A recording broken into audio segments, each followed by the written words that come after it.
Greetings, we are Anonymous. Take a look around. Everywhere you look the world is suffering. Wars of aggression. Companies dumping toxic waste everywhere. Governments supporting the poisoning of our water. 1/3 of the world goes hungry, while the other 2/3 throws away the third of their food. We are digging up all the coal and oil of our planet instead of researching renewable methods. Governments and corporations constantly lie, kill, and extort the entire planet's population just for profit, where in America the richest 1% have 42% of the money. You shouldn't have to be convinced that the system we live under must come to a stop.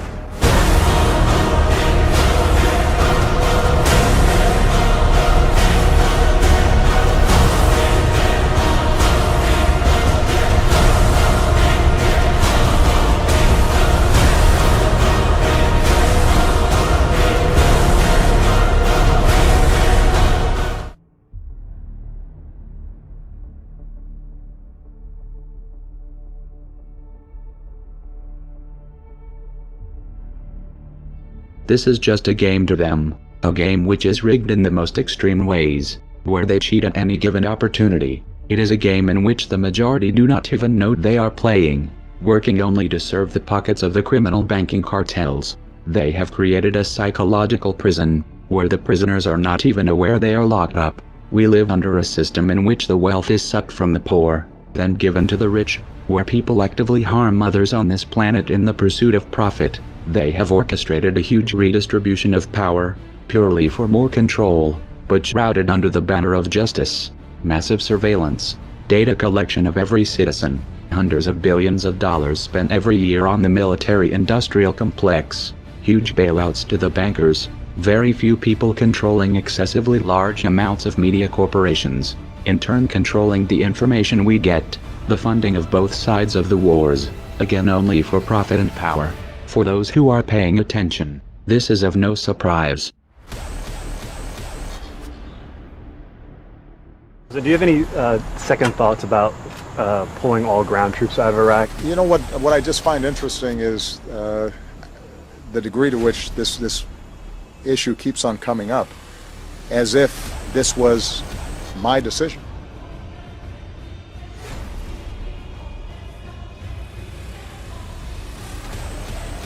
For the first time in 9 years, there are no Americans fighting in Iraq. 4 years ago, I promised to end the war in Iraq.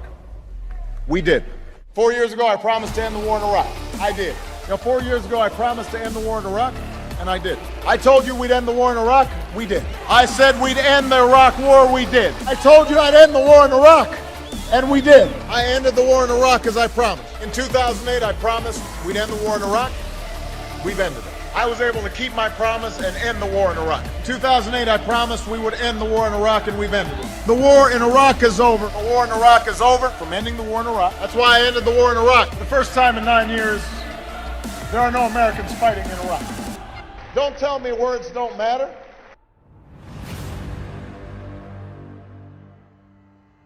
January 17th, 1961. President Eisenhower warned the world of the impending threat posed by a disastrous rise of misplaced power involving the military-industrial complex.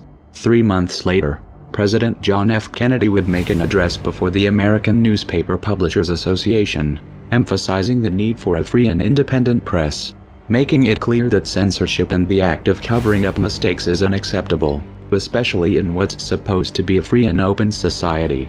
Nevertheless, over 54 years later, it's clear that while some circumstances have changed, the same warnings still very much apply. The unfortunate and honest truth is that the very censorship and misplaced power the citizens were warned about 54 years ago, we're seeing occur today in the present. When the warnings of the past are ignored, history is doomed to repeat itself. To be fair, we had helped to create the problem we're now fighting. How?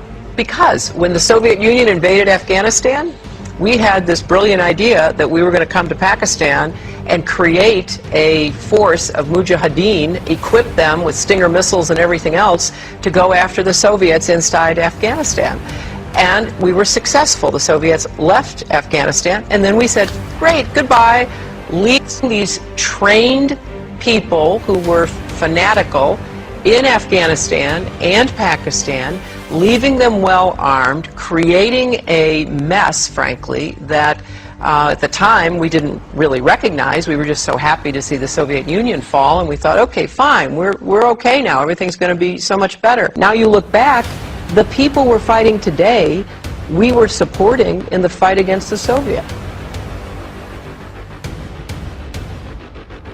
In retrospect, the intelligence that everybody saw, that the world saw, not just the United States, was faulty. And in retrospect, once we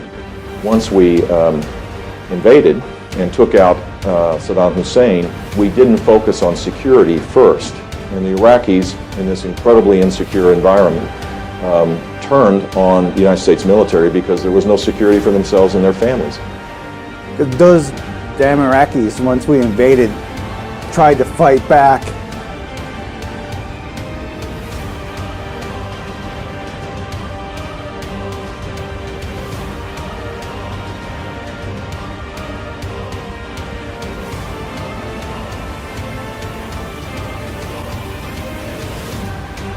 We are anonymous. We are legion. We do not forgive. We do not forget. Expect us. We decided long ago that the dangers of excessive and unwarranted concealment of pertinent facts far outweighed the dangers which are cited to justify it.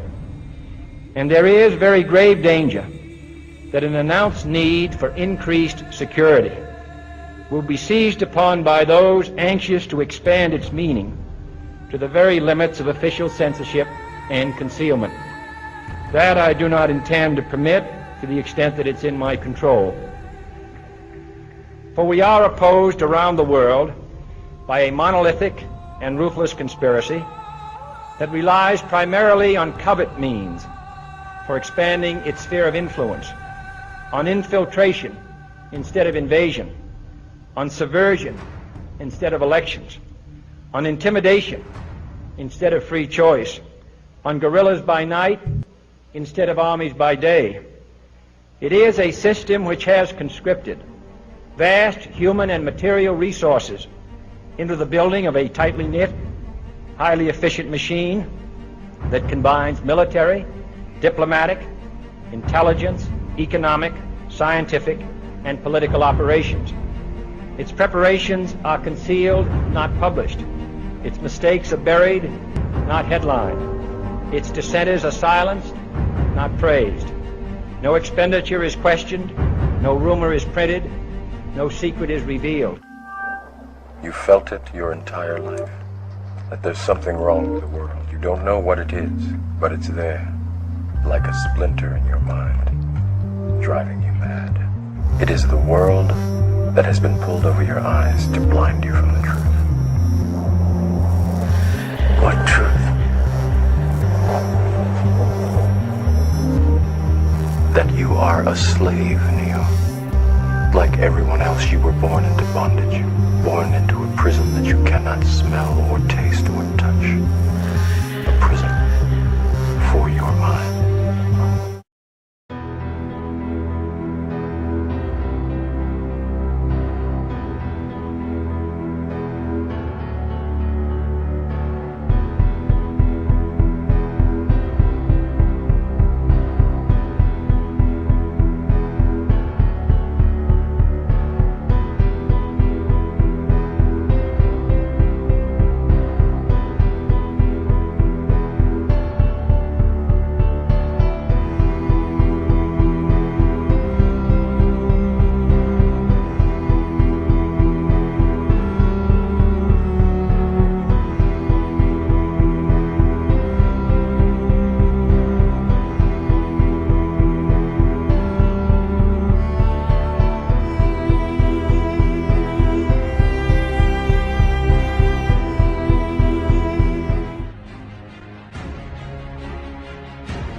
Throughout history, the world has been controlled by big ideologies such as religion, socialism and capitalism, to name but a few.